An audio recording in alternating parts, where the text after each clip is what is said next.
Seven চক্র healing করার পর ক্লায়েন্টের রিভিউ আজকে এলো 6 মাসের মধ্যেই। দিদি, তোমাকে একটা কথা বলার ছিল। আমি বেশ কিছু মাস তোমার রেমেডি করছি।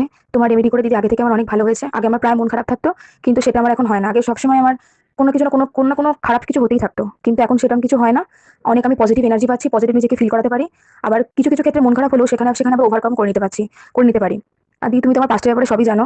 যে মানুষটা কোনোদিন আমাকে পুষতেও না, কিন্তু সে দেখে এখন মাঝে মধ্যে রিসেন্টলি বলতে পারো কিছু হলে এখন কথা বলতে আসে, আগে নিজে থেকে ফোন করে। একটু স্বভাবে পরিবর্তন দেখতে পাচ্ছি। যাই হোক, ওভারঅল আমার খুবই ভালো লাগছে। আমি এখন আগে থেকে অনেক কিছু নতুন ভাবে, কাজের জায়গা দিক থেকে বলো, সব দিক থেকে বলো, খুব এনার্জি ভালো পাই। খুব মনটা মোটামুটি, মন খারাপ তো কিছু না কিছু ক্ষেত্রে সবারই তো হয়, তাই না? আমারও কিছু না কিছু ক্ষেত্রে খারাপ হয়তো কেউ ব্যবহার করলো, তার জন্য মন খারাপ হলো, সেটা আমি ওভারকাম করে আবার ঠিক এগিয়ে যেতে পারি। আগে যেমন একদম ভেঙে পড়েছিলাম, কোনো কিছুতেই কোনো ভালো লাগতো না, কিছুই একটা জিনিস নিয়ে পড়ে থাকতাম যে কেন জিনিসটা বললো। কিন্তু আমি বিশ্বাস করি যে তুমি যখন আমায় গাইড করছো, তুমি যখন আছো, ঠিক একদিন না একদিন আমি যদি ঠিক থাকি, তাহলে সবকিছু একদিন আমি ওভারকাম করে বেরোতে পারবো। আমি এটাই তোমাকে আমার বলার ছিল। আমি এতদিন যেটা আমার বলে আমিও সময় পাইনি।